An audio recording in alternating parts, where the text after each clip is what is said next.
Om Swastiastu, kami dari kelompok 7 dengan materi Taman Siswa.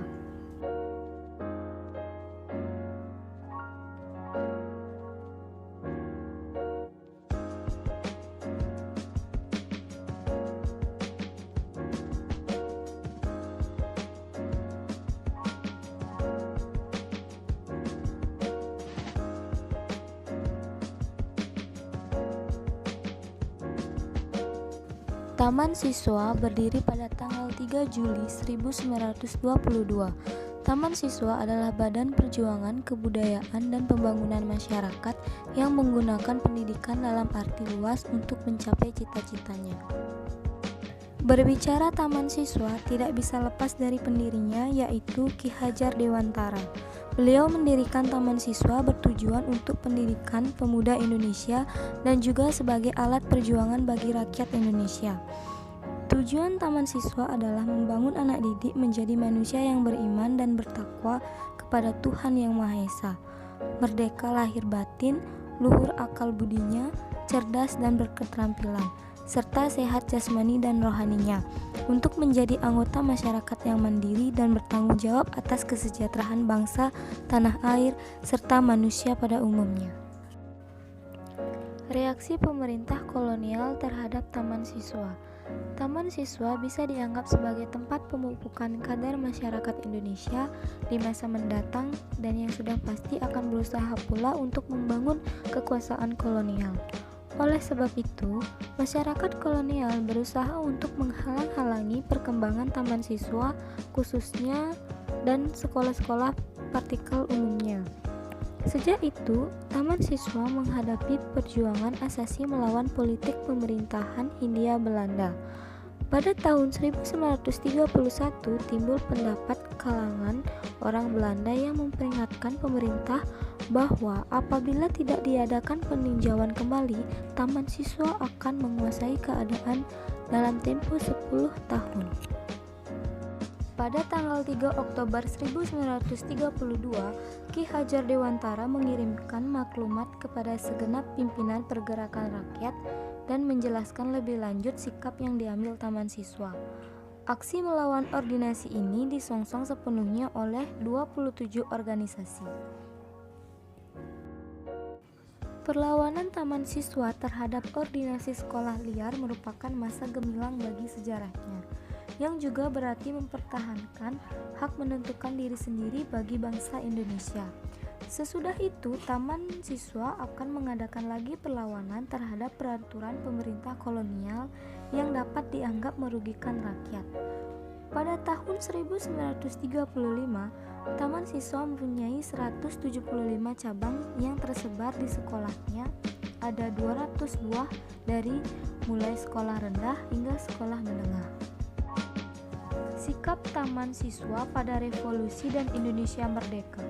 Pada saat setelah Indonesia Merdeka, Taman Siswa mengadakan rapat besar yang ke-9 di Yogyakarta. Pada masa kemerdekaan ini, tidak semua guru Taman Siswa menyadari akan datang juga masa baru untuk perguruan nasional mereka. Dalam rapat besar itu terdapat 3 pendapat di kalangan Taman Siswa untuk menghadapi kemerdekaan. Pertama, pendapat bahwa tugas Taman Siswa telah selesai dengan tercapainya Indonesia Merdeka. Kedua, Taman Siswa masih perlu ada sebelum pemerintah Republik dapat mengadakan sekolah-sekolah yang mencakup keperluan rakyat. Yang ketiga, sekolah-sekolah partikelir yang memang mempunyai dasar sendiri tetap diperlukan walaupun nantinya jumlah sekolah sudah cukup dan isinya juga sudah nasional. Perbedaan pendapat di kalangan Taman Siswa membawa dampak yang tidak bisa dielakkan. Para pendukung pendapat pertama banyak yang meninggalkan Taman Siswa. Taman Siswa banyak ditinggalkan oleh pendukung aktif yang tahnuji. Namun hal ini tidak mengherankan karena sebenarnya orang-orang Taman Siswa hanya berpindah tempat mengisi kemerdekaan. Pada masa itu Belanda sudah memulai aksi militernya yang pertama pada tanggal 21 Juli 1947, sehingga rapat besar umum membahas tentang kedudukan cabang-cabang di daerah pendudukan. Di daerah pendudukan, Belanda muncul sebutan sekolah liar. Tapi tidak hanya sekolah partikuler saja, tetapi sekolah republik pun dinyatakan sekolah liar. Ketika sekolah di Jakarta ditutup, maka gedung Taman Siswa di Jalan Garuda 25 dibanjiri oleh murid-murid. Semangat yang luar biasa ditunjukkan oleh sekolah Taman Siswa yang berada di daerah pendudukan. Mereka berusaha mempertahankan sekolah mereka meski Majelis Luhur di Yogyakarta tidak menyetujui diteruskannya sekolah di daerah pendudukan. Tapi akhirnya Majelis Luhur mengizinkan untuk membuka terus cabang-cabang Taman Siswa di daerah pendudukan. Taman Siswa setelah kemerdekaan. Salah satu masalah yang dihadapi Taman Siswa setelah kemerdekaan ialah meninjau kembali hubungan dengan pemerintah kita sendiri, terutama dalam penerimaan subsidi.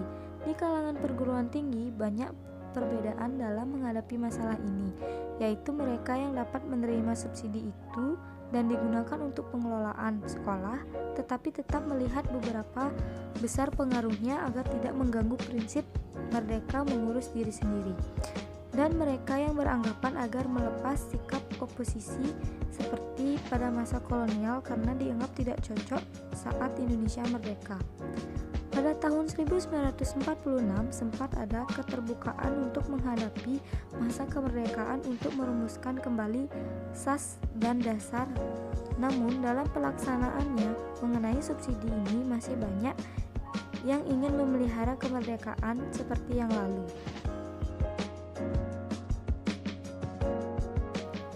Di kalangan para pemimpin sedikitnya terdapat dua aliran. Yang pertama, aliran yang menginginkan Taman Siswa terlepas dari sistem pendidikan pemerintah, merupakan lembaga pendidikan yang independen, hidup dalam cita-citanya sendiri, dan terus berusaha agar sebagian masyarakat menerima pendidikan nasional. Caranya ialah tetap mempertahankan sistem pondok yang relatif terasing dari masyarakat.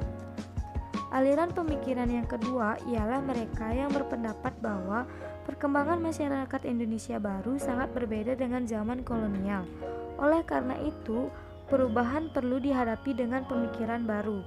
Taman Siswa dapat menyumbangkan pengalaman dan keahlian untuk Menteri Pendidikan dalam usahanya mengembangkan kebijakan politik pendidikan nasional. Sekian video dari kelompok kami ucapkan terima kasih. Om Santi Santi Santi.